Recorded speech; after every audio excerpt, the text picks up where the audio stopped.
late, but welcome to Biotech Bootcamp. My name is Aaron Callis. I work for Bio-Rad.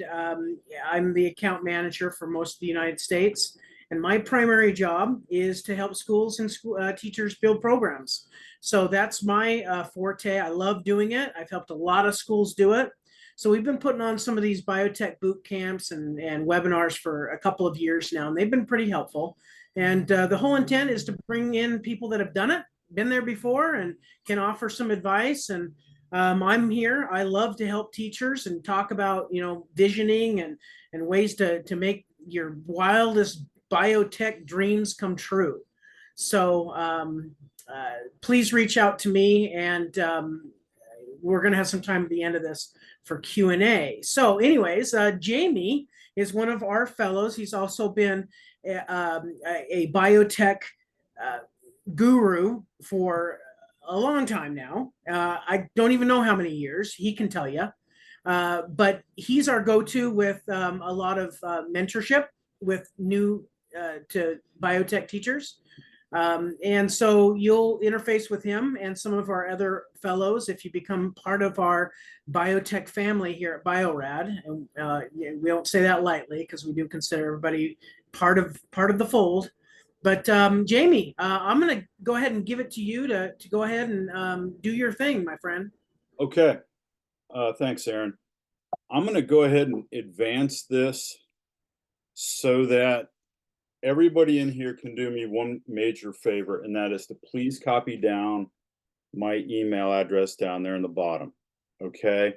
The sole purpose of what we're doing today is to begin to establish communication. I will talk about some of the hurdles and some of the headaches associated with teaching biotech.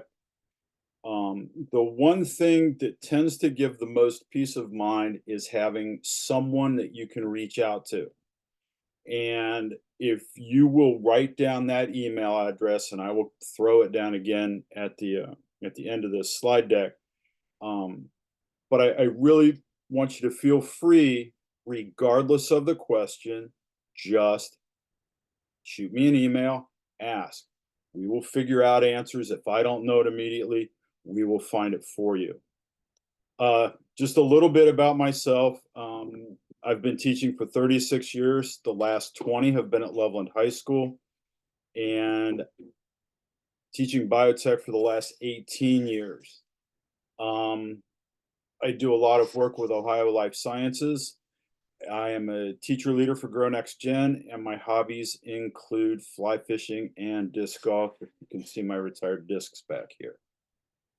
Let me give you a brief history of the biotech program that I have, and that will kind of set the stage for where we're going, so you understand how I kind of got into this, because it was really, really, really one of those things where I was brand new at this high school, and this principal came up and he said, "Hey, we're thinking about doing this. You've got the licensure for it.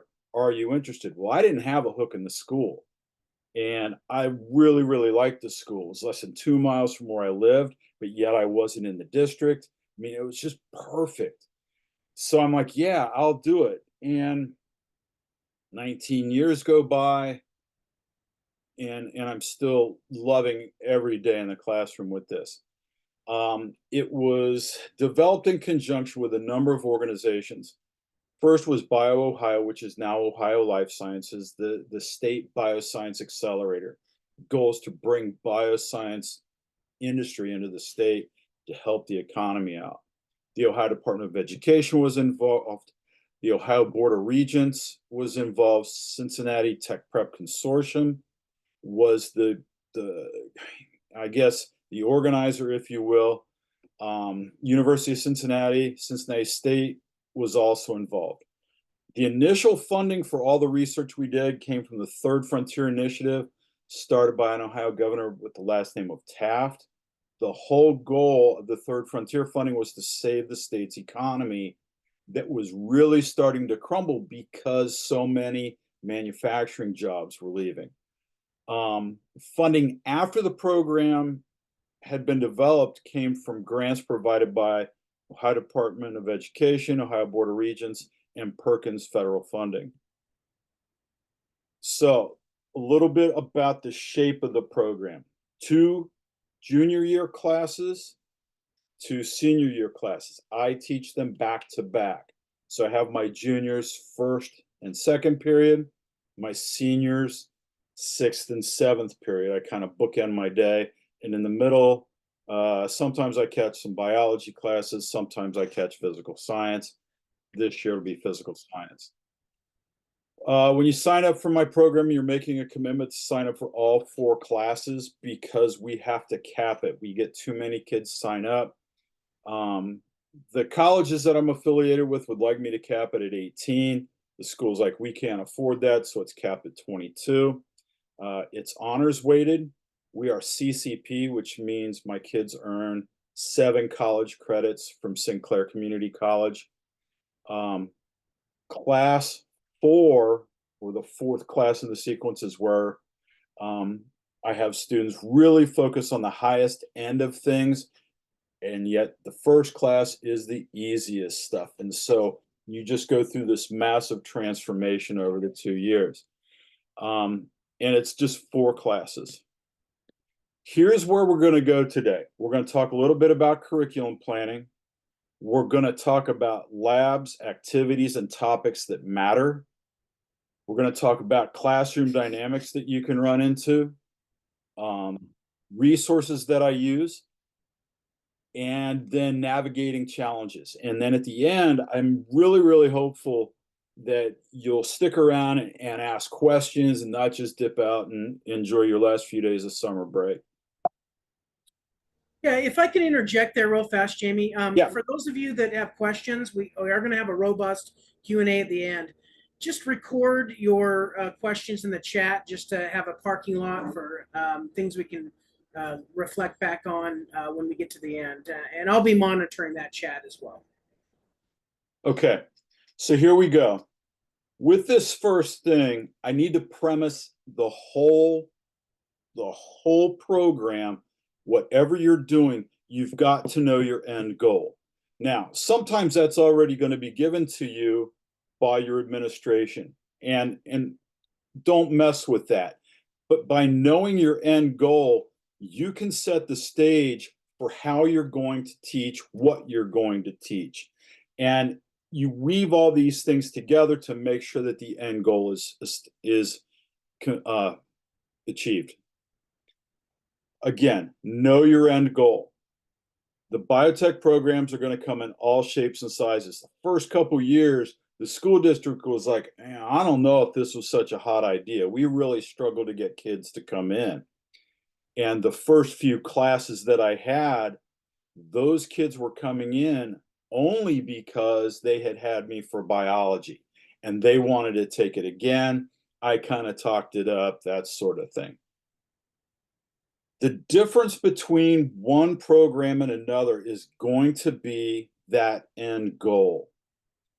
So for me, my end goal is to give my students the most generic yet diverse immersion in the world of biotechnology. That way, they have all of the biotech careers to choose from. I hit a little ag here and there. I hit a little of this. I hit a little of that. The goal has to be, for me, how broad can I go? How many experiences can I give my students? Okay. You may have a very, very finite goal. You may have to stick to an ag format or an ag environment. You may need to stick to a med environment. But all of that, by knowing it ahead of time, allows you to weave everything together with everything going straight to that goal. What your students are going to do with that knowledge after you hit your goal is the undercurrent for the whole writing process. You're going to have kids that take it just because it's an elective. You're going to have kids that take it just because they think you're the greatest teacher in the world. Okay? You're going to have students that take it hoping to use it as a stepping stone because they only want to do a 2-year college program and they want to sneak out and go hit the jobs. You're going to have students that are going to a 4-year college and they're going to pursue a BS and things like that. They could even be going for a master's or a PhD, but you're going to get these different students that want to come through. You're going to have your goal. You're going to want to know what the students are doing. The game becomes weaving it all together into some sort of cohesive program. The thing that really helps is if you can do CCP or articulated credit or dual enrollment so that your program is linked to a college. Or that can be the worst headache in the world because now you have to answer to those entities based on your curriculum. Okay. My first CCP partner was amazing. They actually wrote their biotech program based on what I did in my 2 classes.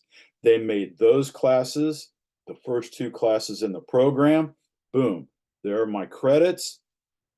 I'm set and I'm good to go. That program was closed after the professor retired. I'm with a different college. Now I have different things that I have to achieve in order for my kids to get the college credit. Couple tidbits to keep in mind. First and foremost, you need to get your administration behind you. You are going to have good years, you're going to have bad years in terms of enrollment. Once these programs get going, they tend to have their own momentum to them and they can keep going for a while.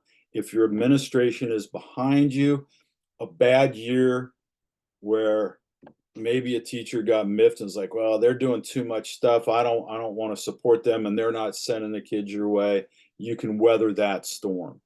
Okay. Second thing, get as much professional development as you can. This sort of thing really can be helpful, and not just the boot camp type things, but also where we start to do some of the higher end type stuff. Make sure your pre and co-requisite courses are appropriate for your content. Chemistry for my program is a co-requisite, which means if they don't take it their sophomore year, they can take it their junior year. I just can't pass that without getting into some teaching. So make sure that your pre and co-requisites are appropriate. Secure your funding. This is where having your administration helpful. They're not cheap to run. There are inexpensive ways to run it. I've seen some that can run on a shoestring. Mine's is a money pig. It is just a ridiculous money pig. And then secure a lab space. Conventional classrooms can work, but will you have the room to do what you need to do? Are you going to have room to grow? Are you going to have room for all the equipment you're going to start to accumulate? All of these things really need to be thought about at the front end of it. Maybe you're a year into this and you're like, holy cow, this is a headache. One of the biggest headaches that I had starting out was finding the classroom. And that meant my program was going to move another teacher. And we all hate to move our stuff. So thinking ahead will help you. Okay. Once you start to have all that other stuff handled, now you have to have what I consider the core materials, core topics ready to be taught. Okay. As a science, biotech has some very basic essential skills. The essential skills will let you do just about anything within the scope of biotech. In my program, we take the first 4 to 6 weeks and address all of them. It's a foundational type thing. We call it standard laboratory operating procedure. Students love it because in their lab reports, they're like slop lab 1, slop lab 2, yada, yada, yada. The rest of the program Regardless of whether you're thinking you're doing this or not, you are reteaching those skills with every lab. And that's what makes this so cool. Look at my list here. Everything from listening and communication to lab safety, massing, measuring, volume, solutions, dilutions, pipetting, documentation, aseptic technique, sterilization. Aseptic technique and sterilization, I do in a light micro unit because all of those things can be translated into other parts of biotech. It's possible to do aseptic technique without a microbe in your room, except the ones that show up on the plates or whatever you're doing where the kids really foul up. Sterilization, not everybody has an autoclave. How do I prepare things that need to be sterile if I don't have an autoclave? And these are great skills for students to know. Communication. When we were working to write this program out, the number one thing that industry said, we need your students coming to us with the ability to communicate both written and verbal. Second was pipetting. But they said, we'll teach somebody to pipette if they can write and they can communicate with us. The labs and activities that you elect to do should be directly linked to the goals and outcomes of your curriculum. Think big term. When we were writing this program, we had about a 10-foot piece of white paper that we were sketching things out on so that we could see the big picture all at one time.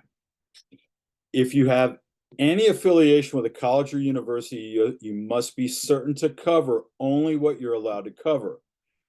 One time, my college partner was like, why are you talking about sequencing? And I'm like, we started to talk about sequencing because of this lab. And she's like, well, how deep are you going? Because that's one of those things that I should cover. And I'm like, I understand that, but I have to have this foundational information. I'm barely doing anything above this is what it looks like. And she was okay with it. But you've got to make sure you have, okay, I'll cover these, you cover those, and everybody's in agreement. Great care should be taken to know the student population of your program and not to address a topic that could result in conflicts of ethics. Okay. Bio-Rad has an amazing lab that talks about the opioid epidemic.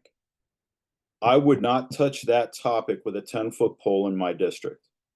My district is absolutely ripe for that as a problem. So I just rewrite the narrative. But I have to be conscious of those things with my students so that they're aware that, okay, you can look at it this way, and I didn't even have to touch the hot button topic. Sequence and flow of a biotech program are critical to ensure content retention. You teach your basics, the SLOP, the standard laboratory operating procedure, the pipetting, the skills, the lab notebook, yada, yada, yada. And then you constantly address them again.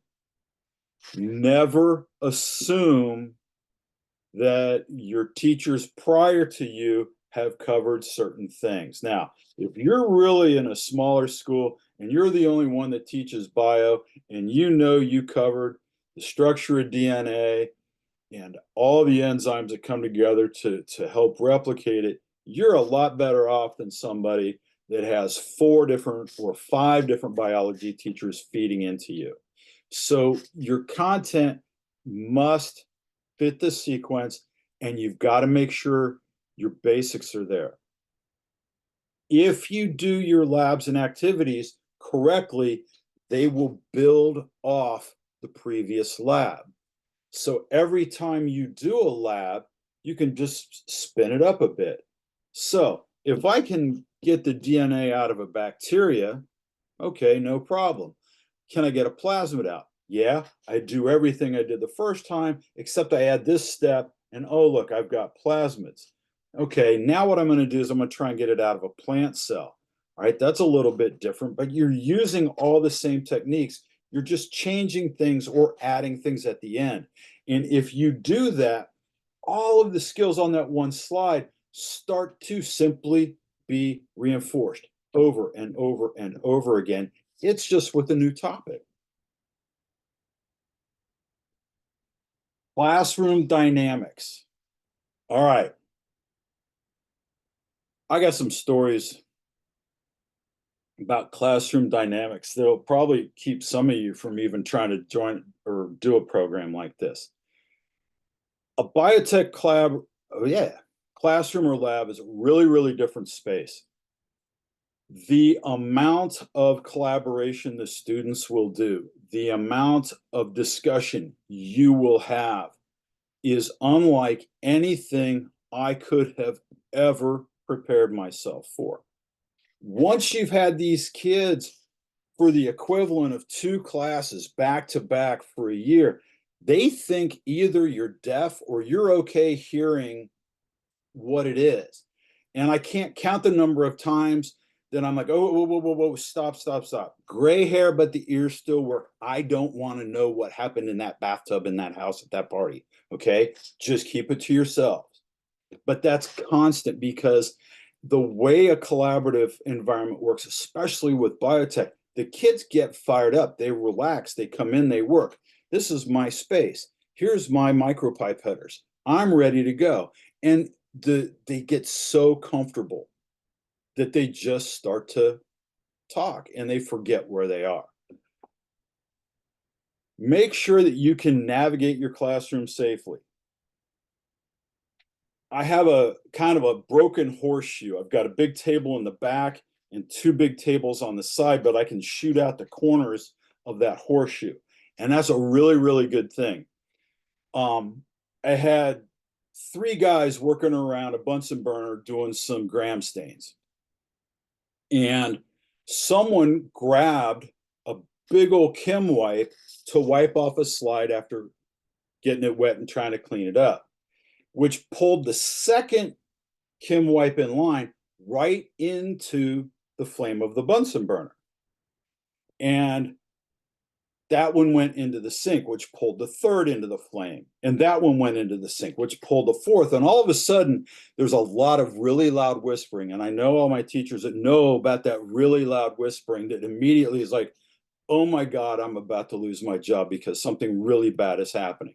I look in the back, there's the orange glow. And as I'm trying to navigate around my desk to get back there, the one kid goes, "You idiot, just put the whole box in the sink and hit it with the water."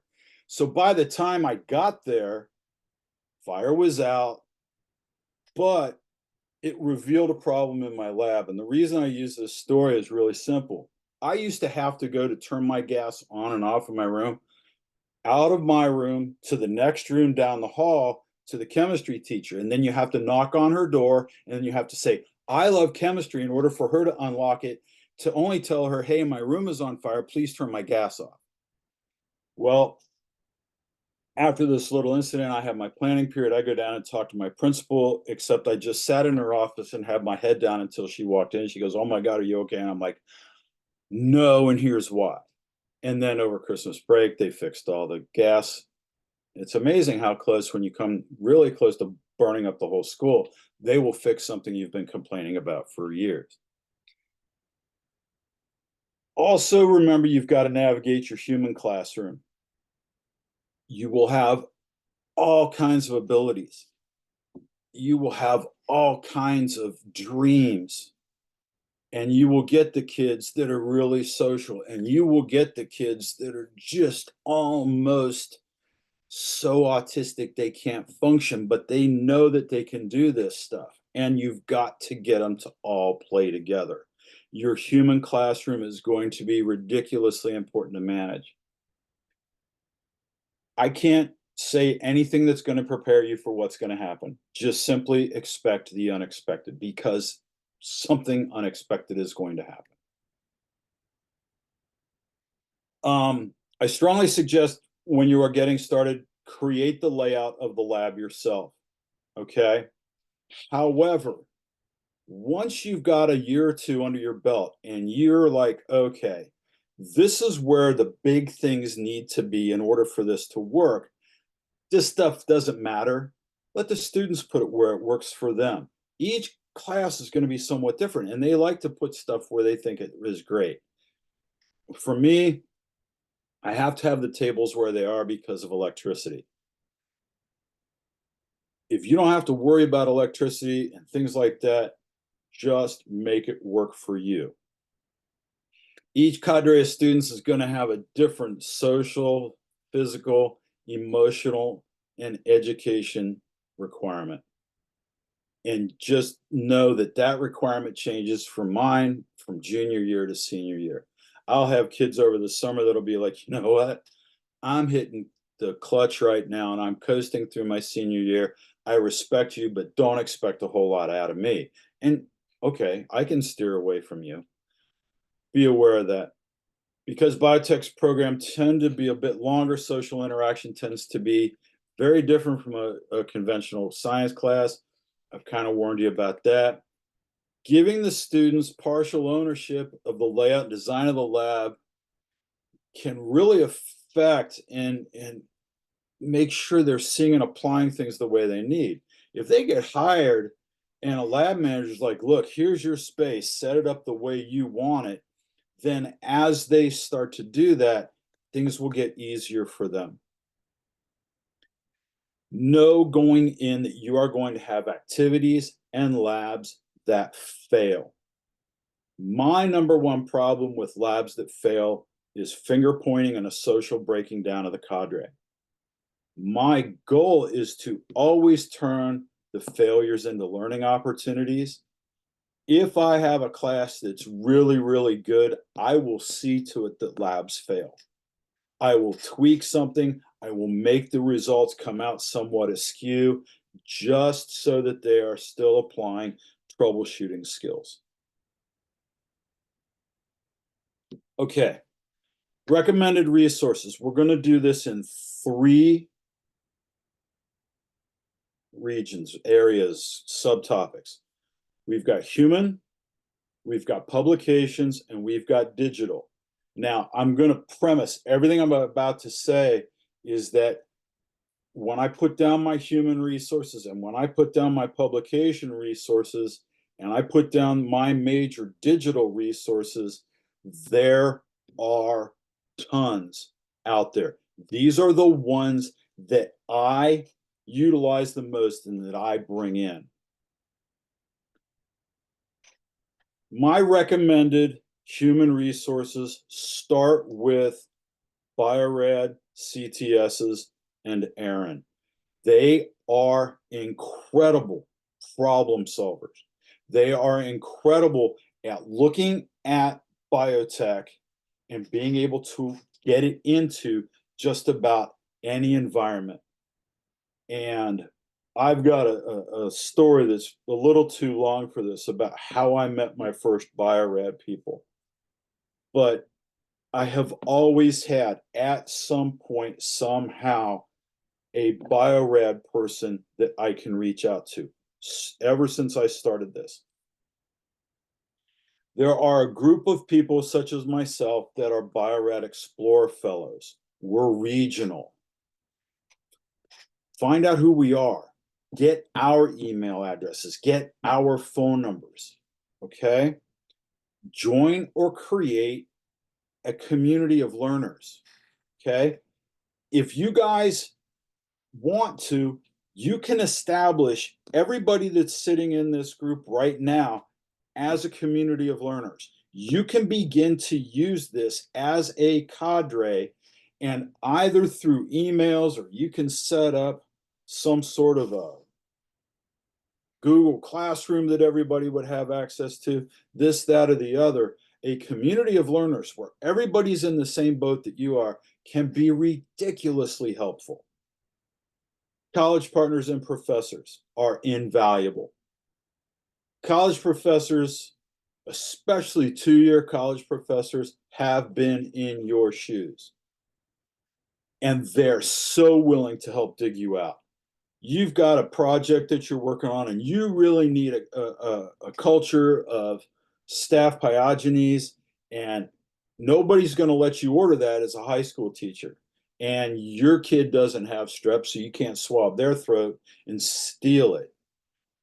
But a college professor can let you have some as long as you're promising to destroy it at the end.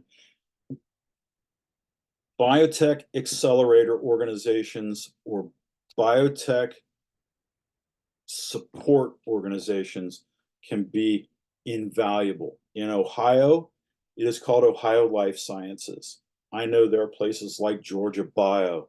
There's iBio in Illinois, and their primary purpose is to make bio industries happy in your state. And so if you can reach out to them and say, hey, I'm supplying you guys a workforce. Can you help me with some things? And they're going to be more than happy to help. These are my recommended resources. These are the ones I use. These are not the only ones out there, okay? First and foremost, the ultimate teaching, and you're going to love this, teacher hack. You don't necessarily lecture out of the book you teach from or the one that the students have. So the Bio-Rad book down here, the bottom one, that's all black with a little band, or the Bio-Rad, that's the one I teach out of, okay? My students all have the Doherty book up here, Biotechnology, Science for the New Millennium. My college professors that I'm affiliated with say I have to have the Seidman book, this basic lab methods for biotechnology. They have to have that, and their CCP assignments come out of that book. If I were to ever force students to have a textbook for my class that they could take with them, the Seidman book would be it, because it's literally the Bible that most two-year schools use to get their kids into the workforce. I have a class set of those that the CCP students use. I also have a class set of At the Bench. And that book is a much more compressed, a little bit more user-friendly book than the Seidman book. The two Biozone books down here in the bottom right corner are my workbooks that I give the students. We don't do too many worksheets in my class, if any. Instead, these two books, any kid going to college can use these. And I have about, out of both those books, about 50 pages that I'm like, okay, Biozone Day, I need you to do these pages in the blue one, and I need you to do this page in the skills book in the green one. And it's really nice because it's a pretty good gear shift. We turn the radio on, everybody relaxes a little bit. And then when they're done, I throw the points in the book. But it supplements. It's not designed to take the place of, but those things supplement your textbooks. If you don't have your program yet, and you're kind of in this just to make it, make a library of textbooks and workbooks. And I made my library out of the books that I was previewing for the class. And if I ever get jammed up, man, I've got that library, or my students have that library that they can access. My digital resources, anything Bio-Rad that is digital is incredible. I'm not saying that because I am a fellow. I am saying that because it is very, very, very high quality. And you will use these over and over and over again. You know, I'm not huge on making slide decks. I love to take the slide decks that Bio-Rad makes, and they will let you have even a few of these, and you just tweak them yourself and plug stuff in. The webinars that they do, you can access these off the website, find out when they are, and it will just stimulate your creativity, and you can go anywhere with them. And if you have a shot at getting to a convention and doing some of the biorad stuff hands-on, highly recommend it. I highly recommend it. These are my top 7 digital resources. GrowNextGen is a group I do some work with, but they have a very wide range of labs. Most of them are kitchen sink that you can do. They have a wide range of ability level, everything from maybe 5th grade all the way up to high school. Those are amazing. Hudson Alpha, the National Center for Biotechnology Information. Your kids are going to need to know about NCBI and how to read scientific papers if they want to be successful in college. BioInteractive, Innovate Bio. Boy, there's some crazy good, ridiculously good curriculum stuff coming out of there. Cold Spring Harbor has some amazing tools that you can use. And last but not least, the Protein Data Bank. You want to see a kid freak out, teach them how to use the Protein Data Bank, pick out a protein, and they can start to play with it in 3D. And then if you really want to freak them out, see if your tech people at school that have the 3D printers can print some of those proteins. Most of them can't, but every once in a while you'll get a school that can. All right, navigating challenges.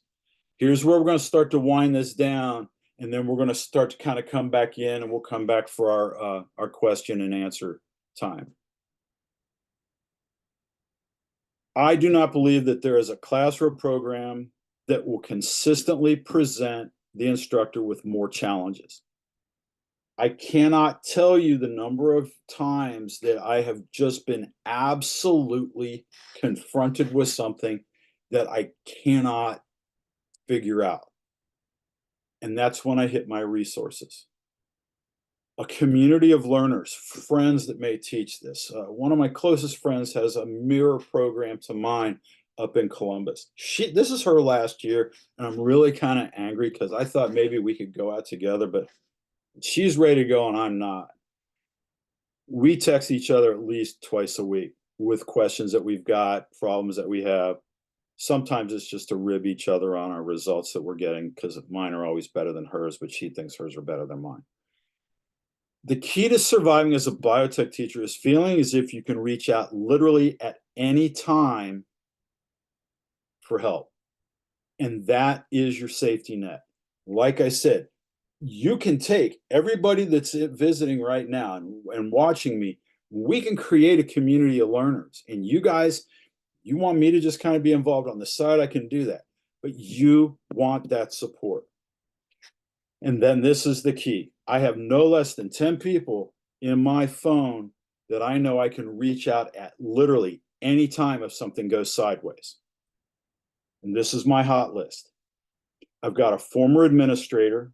I've got a union rep. Well, I had a fire in my room. I have all the Bio-Rad CTSs in my phone. I've got at least 10 other Bio-Rad Explorer fellows. I have 3 other biotech teachers, and I've got 2 college professors ready to go. And once you start to use them, everybody's like, okay. Now, okay, if he's willing to kind of choke up and ask me a question, I'm not going to be so embarrassed to ask my question. Create your hot list. Make a group in your phone, whatever you've got to do.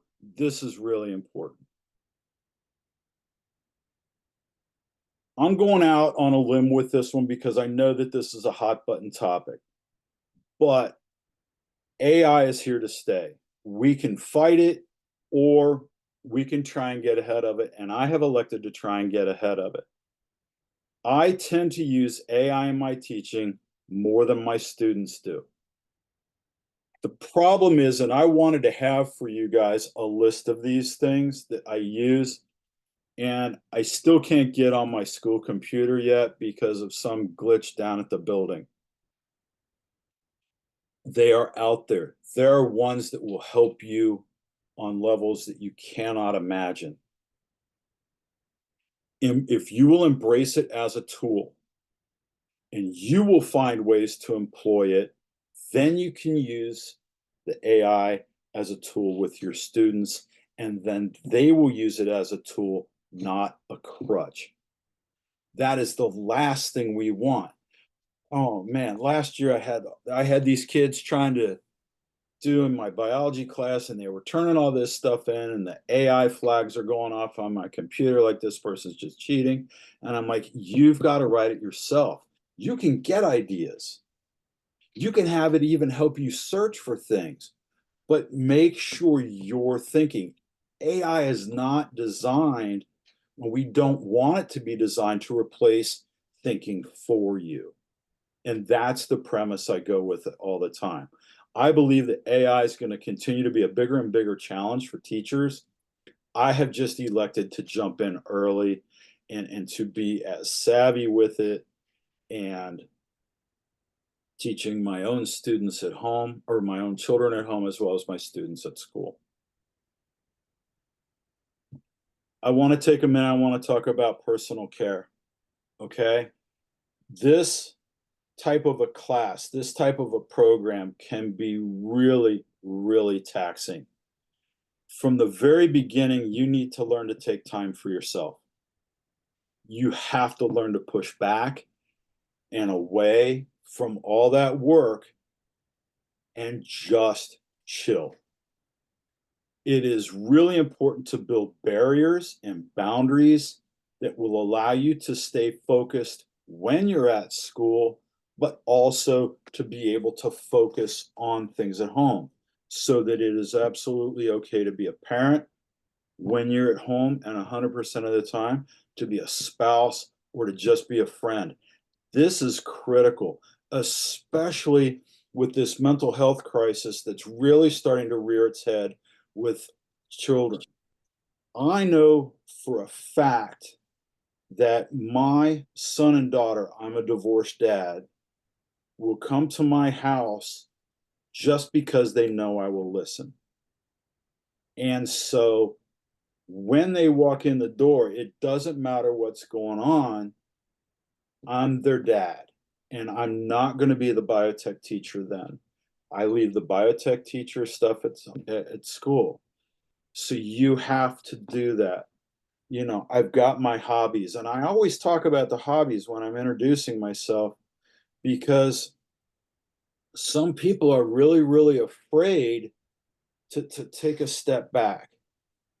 And I will tell you that I have not gone away for 2 or 3 days, to whether it's to go camping with my girlfriend, or whether we're going to go someplace and fish, or I go fish with my dad. And whenever I come back, I've always got a new idea, something else I can implement. And being able to just simply push back a little bit and just relax can really help clear the head. Okay, so with that, I will stay on for as long as anybody wants doing Q&A. If you don't have any questions, but you're willing to just kind of listen to what other people are asking, if you guys will complete this survey, the people that are completing the survey will be in the running for a kit. I just don't know what the kit is. Yeah, and I don't know what the kit is, so it'll be a surprise. So just sign up, and then that will allow us to kind of piggyback with some resources for you. In fact, one of the questions was, can you send me the digital and book resources in an email? Yeah, we absolutely can and will. So you'll get access to Jamie's PowerPoint as well. So while they're doing that, I don't see a ton of questions in the question. There is one about being a best resource for starting from scratch and creating unit plans. So the question is what is the best resource for starting from scratch and creating unit plans for a semester course? I have my answer, but I'd love to know what your answer is, Jamie. You really didn't. Okay. I can give 3 answers to that. right off the bat, focus on grabbing the Bio-Rad textbook, digital or otherwise, and look for ways to teach the skills I had on that one slide. Cool thing is, if it's only a semester, this is going to be a bit more of a survey type thing. Yeah. And so you're not trying to create a kid that could leave your program and walk in someplace and say, hey, I've got this background, can I get a job? Instead, what you get to do is you get to kind of drop in hot and say, okay, today we're going to take DNA out of something. And then, hey, tomorrow, how's about we quantify proteins? Or, hey, how's about next week, we're going to see if we can do some transformation type stuff. You get to pick it, but with a book like the Bio-Rad book, you don't have to follow in a linear progression. A lot of the other textbooks, especially some of those ones that I put up there, like the Doherty book and geez, the Seidman book especially, you're pretty much expected to follow that in a progression as it's in the textbook. That Bio-Rad textbook, man, you can take this chapter, do it now, you can take this one, and the sequence doesn't matter. Yeah. And the nice thing is that once you've got a really good feel for what the skills are, and you're like, you know what? Hello. I don't ever go ahead. Yes. Hi. Yes. I went ahead and executive decision on a mute. That sounds like somebody's picking up their picking up a personal call or something. Okay.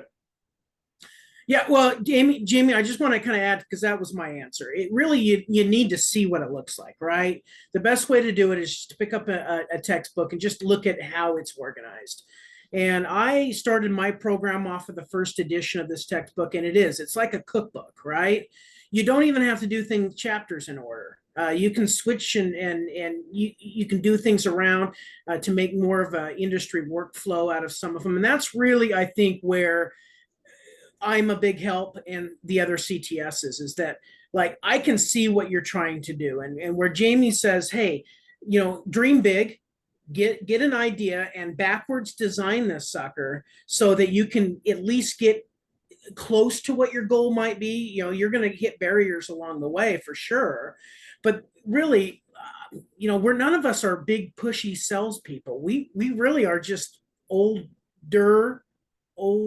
veteran teachers. I don't want to say old because I'm not old, but at the same time, it's like we've been there. We know how we know the limitations, and so there's teachers that I work with that it's just like advice. They just call me up and they say, hey, this is what I'm thinking about, and I'll point you to the resources that you need. I'd love to see you use Bio-Rad resources and products, and but it's more important to us that this is getting out there and that you have something that you can work with. So yeah, so Jessica commented, I like the backwards design. That's how we're taught to do things, right? It's that assessment and then scaffolding everything based upon that assessment. So yeah, another couple of things, Jamie, because there's not a lot of questions here, is that you kind of bumped up against like some things here, and I wanted to add a little bit of context. Is that you said that sometimes these programs can be expensive. They can be, but I don't want you to get nervous, because that is kind of a flexible part. Depending upon what you do and how advanced you want to get, you can really control the costs of some of these courses so that they're not so onerous on budgets. But remember, everything's changeable, it's adaptable, it's flexible. We at Bio-Rad, we take this approach, and this is why we contract with some of these fellows, is it's like, you don't need to go out and spend hundreds of thousands of dollars on a program that's like, turn the page, day one, you're going to do this, day two. That takes the fun out of it. Design your own thing and get involved with some of these organizations and some of these other resources that Jamie's promoted, because that's where you, as the professional teacher, just get better at teaching biology, and your science will get better too. So I would put the ego aside, because there is going to be failure, but failures are a point of improvement, and it's a time to reflect and say, why did this happen? Can we do it better next time? Because when we talk with industry, that's the type of student they want, is these adaptable students that are, like they're not going to remember all of the skills, they're not going to remember all of the content, but if you can have a student that is just has a mindset and a desire to learn and take advice and work well as a team and individually, then they're going to never have to worry about employment. They're just always going to get snagged up. And that was the only real thing that and also, Jamie, when you mentioned buddy system, don't go alone, because if you try to do it alone, you will burn out and you will not have that confidant that you can kind of lean on a little bit. So find somebody either in your building, your district, one of our fellows, me, somebody that you can lean on to say, this is what I'm struggling with and this is where I need help. Because when you do that, it takes it away from you, and can kind of, you have a shoulder to cry on, really. And then it gets easier as you progress. So the first few years of teaching biotech are, there's a hump, right? But after you push through that, boy, it's so rewarding. So did we get any? Yeah, there's a new one. And I don't want to call anybody out here, but Jessica, would you be willing to go a little bit deeper about your worries about classroom dynamics so that I might be able to address it a little better? Sure. So this year I have the opportunity of taking a forensic science class that's been taught for multiple years and tweaking it to be more biotech. However, like you said earlier, sometimes you just have students that sign up to get their elective. Well, that's the majority of these students. I've gotten my roster and I have taught them in the past, regular bio students. And I know their work ethic already, but my goal still is I would like for this to be a tech class in which they can, say I have this skill set. And like you said, if I have a skill set, I can possibly get picked up for employment as a lab tech. And they have that on their list of possible careers when they graduate, because the majority of that class is going to be juniors and seniors. Okay, so I'm going to answer this two ways. My first way is, when you start to teach biotech, the dynamic in there is so unique because of what you are teaching, that there's not a lot of room for coasting. Mm-hmm. Because what will happen are very, very recognizable failures that sometimes can translate to other students, and sometimes they just don't get results, and then they continually not getting results can really, okay, I'm tired of just blowing up here. I got to put some steam behind it. Right. That's what has happened for me. The guy that has the room that adjoins mine runs the forensics program at my school. Mm-hmm. And he literally gets your exact course load. I'm telling you, he's got your kids. Mm-hmm. He makes that class so gnarly. And if I see because his smartboard speaker shoots into my room through our prep area. Mm-hmm. Oh God, the shows that are on, the murder shows, the real murder shows, Right. narrator's the same guy, and in the music, but this just stuff is nasty. And here my students trying to write their lab reports up about bacteria, and here's somebody that got raped 17 times and this graphic stuff, and I got to, oh my God, I got to stop this. But what he's found is that the grittier he makes his program, the more people will stay engaged. Mm-hmm. And I couldn't teach that class the way he teaches it because I'm pretty sure I'd have nightmares every night when I went home because Uh-huh. the stuff he's like, oh, we're doing Dahmer this week, and I got my Dahmer jokes all lined up, and I'm like, you're a sick, twisted. I'm closing the door. You go back over there. And so maybe what you can do is blend them. Mm-hmm. Maybe you've got your real gritty, gnarly videos that you're going to be able to show. And then it's like, oh, by the way, this is how we get the DNA out of a cell. And Right, right. you just kitchen sink it. And Okay. you do Gatorade and stuff with the cheek cells and everything.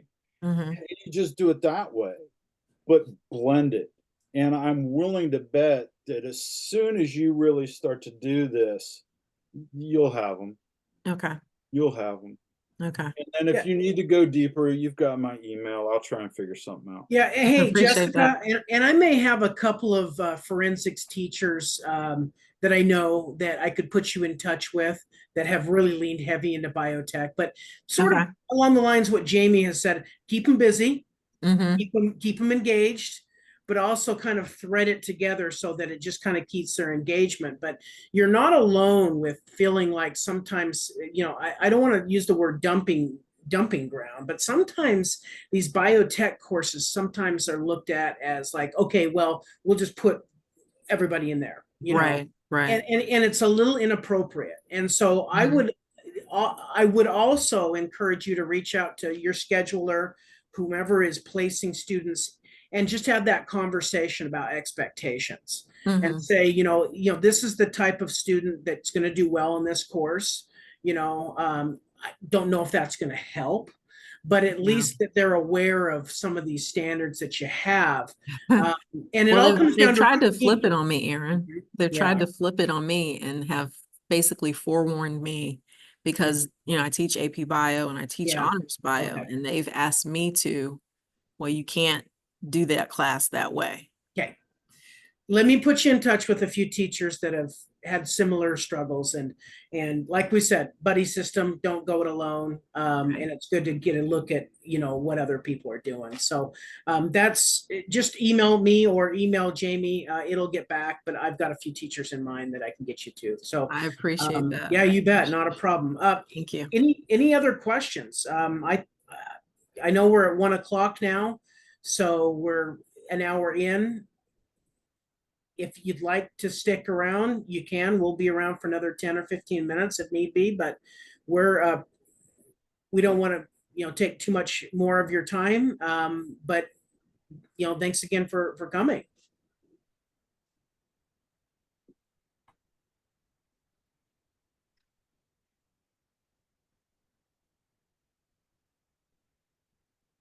We got people sticking around. Yeah. So who's got questions? Come Yeah, on. please.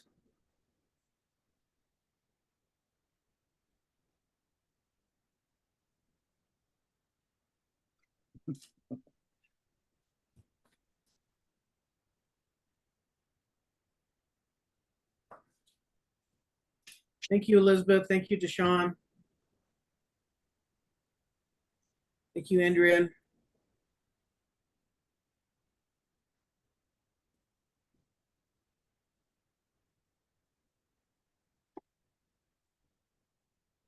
Aaron, what was your worst wake up when you were teaching? What do you mean worst wake up? All right, so you're in class, you think everything is just going right, and then all of a sudden it's like, oh no.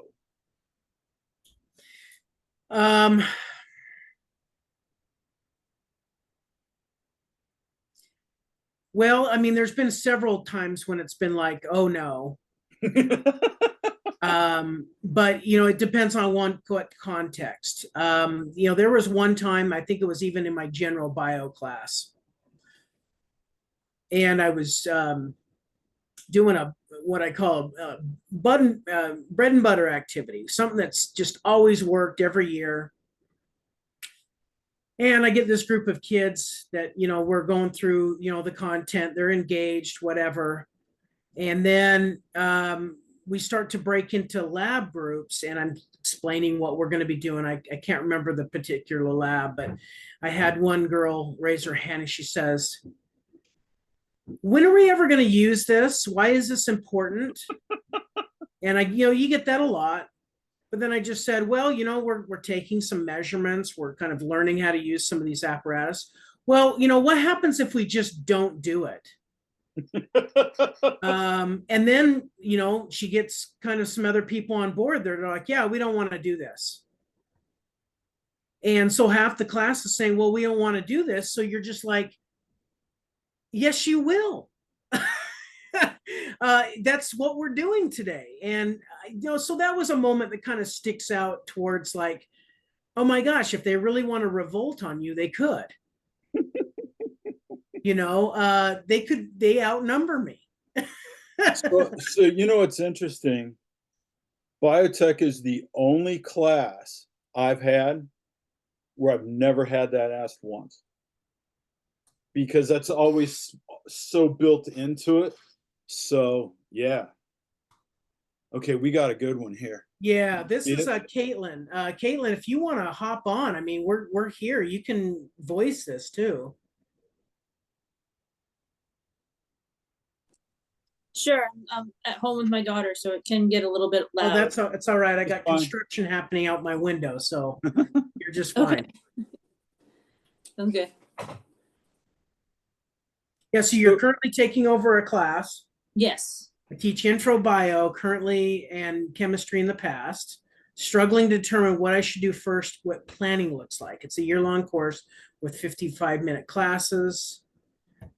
55-minute classes are great, especially if you have them, every day. There's definitely stuff you can do there. But like, what are you trying to do?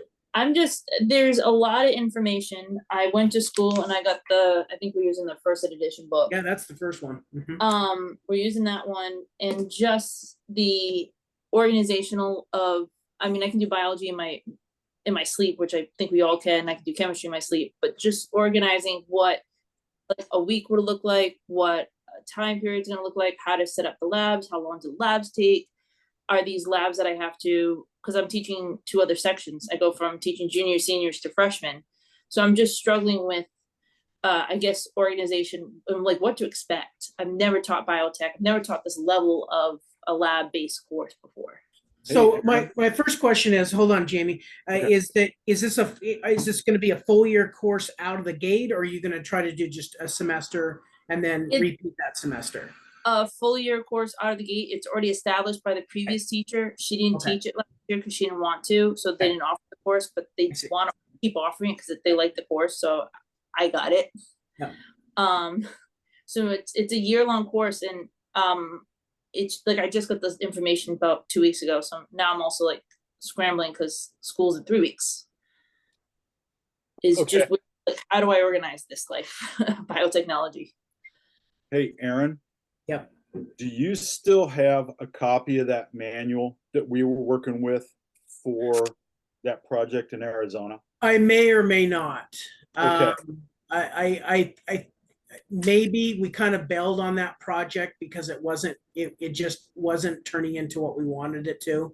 Okay. All right. So I probably don't, but what I'm thinking about is like, Caitlin, I have a bunch of frameworks that I can send you. And then I don't know if you can drudge up that manual that you were working on there at Jamie. You could send that. I can. And so, Caitlin, what I'm going to ask you to do is to send me an email. Okay. And I have a Dropbox that I will give you access to a manual that I wrote for the consortium of schools that started this thing together. Okay. And it will give you an incredible framework that you can pull from. And so you can use any and all of it. You can use this, take a peek of what Aaron's got.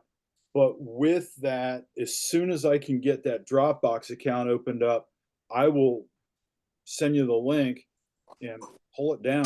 I can't sell it, and it's free for anybody to use. And it'll work with any textbook. Okay. Yeah, the first thing I would recommend is get a framework. I've got a template that you can use that follows the textbook. Okay. And that would be the first thing is get kind of a scope and sequence. And then No- from there, kind of build it out. Okay, because that's what I've started doing is making Excel spreadsheet with like lesson status, required courses, homework, classwork, things like that, how long it should take. But it's like, I wish I had something that the previous teacher made, which she never made one. She just did off of her head, which is amazing. And scary. So that thing I will send you has that in it. Okay. Okay, that's in it, and it's just going to be a digital copy, and you just use it as you need to. Okay, perfect. Thank you so much, Jamie. Yeah. And what was your email again? BR here. I'll put it in the chat.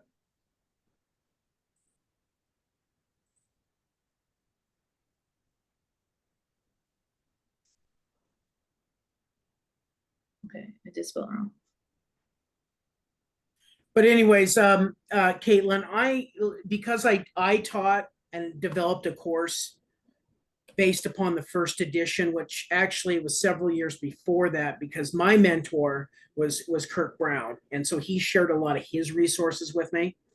Okay. And so I kind of had this in place before the first edition, but I've got some good resources for you. The Thank second edition is not that different, but it's different enough that the organization is not exactly the same. So, but I've got some stuff for you to use on that.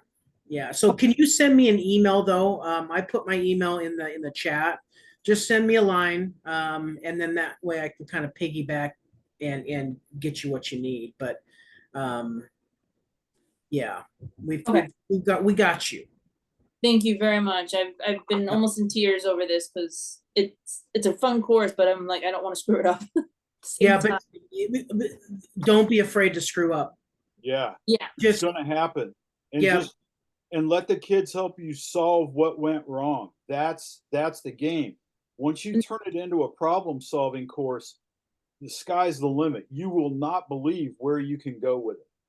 And that's what I want is the confidence that if I screw up, it's like, okay, we'll figure this out together. But if I screw up because I have no idea what I'm doing, I struggle with that part. I like to be a couple steps ahead of the kids sometimes. Yeah. Just send me the email and I will get that to you.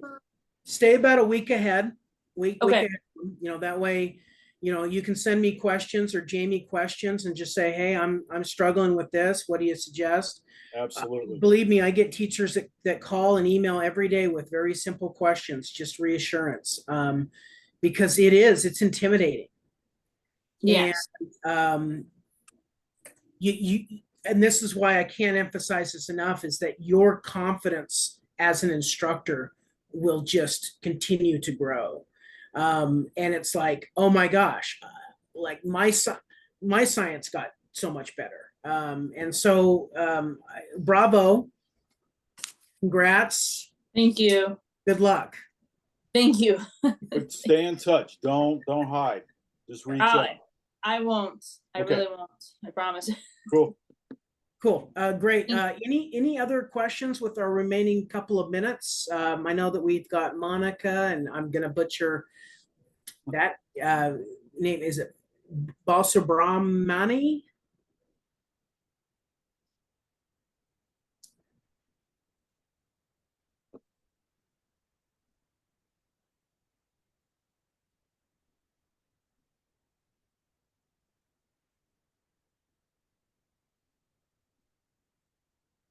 Hey. Hi. I was wondering, Cheney, if I could get a hold of your information that you said you used for visualizing 3D molecules and then sometimes doing a print with them. We're also in the business of supporting teachers, and we do have a 3D printing capability here at Campbell because we collaborate with our engineering department and they can do that. So I'm thinking that's something that I could do down here in North Carolina to help support teachers. So I'd love to get some of what you're using. Where are you? We're in Bowie's Creek. It's Harnett County. It's just outside of the Raleigh-Durham area. Okay. All right. So I vacation in North Carolina constantly. Oh, where? So my girlfriend and I, we took our new camper to the DuPont State Park area this summer. Fun. So, yeah. Okay, so straight out, if you've never been on the protein data bank, that's where you want to start. Okay. And you simply do a Google search for protein data bank. And then the hardest part is going to be picking a protein to look at. Because if you want to think from an anatomical point of view, okay, I want to do one of the main muscle proteins. So I'm going to do actin. And you search actin, and then the next thing you realize is that there are a bazillion different derivations of the actin protein. Doesn't matter. Find one you like. That picture will pop up. There'll be information over here. And as you play with this, you'll realize that everything over on this side is a link that takes you to either the paper that was written to support the picture or whatever. That picture, as long as your computer can handle it, will begin to be able to manipulate the protein. And then you can download that in various files. And then some of those files can be turned into an STI that can be put into a 3D printer. So from the data bank, I should be able to get the instructions that I would need to give our engineers if I wanted to request a print. Correct. And Okay, what great. you can't do a Google search of is, okay, how do I take a PDB file and print it with a 3D printer? And there are all kinds like that. I will tell you, I spent a lot of time this summer with my kid's 3D printer behind me trying to do this. And the filament plastic 3D printers, oh yeah, I ended up having to buy a new nozzle for my daughter, and she's all upset and had to recalibrate it. She's like, no more proteins on my printer. And I'm like, well, it's kind of ours. I don't want any more. And I'm like, okay, fine. So what I'm trying to tell you is that there is going to be a learning curve with this, but just playing on the website takes care of about 80% of that curve, and then Google will fill in the rest. Okay, thank you so much. I think No we worries. might be giving that a try. right. Appreciate the resource. Yeah. All right, Jamie, I'm at 1:15. I got to run. Okay, I've sir. got another meeting here soon, but I've made you the host if you want to stick around. Okay. But I think we're pretty much answered everything that we can today. Okay. I would agree with you, and I have a shopping trip to do, or I'm not going to eat tonight. So, Well, congratulations again on signing up for another year of biotech abuse, I guess. Maybe, I don't know. But yeah, here's to another year, right? outstanding. You betcha. All right. Cheers, brother. Talk to you Cheers. soon. Yeah, See ya. bye-bye.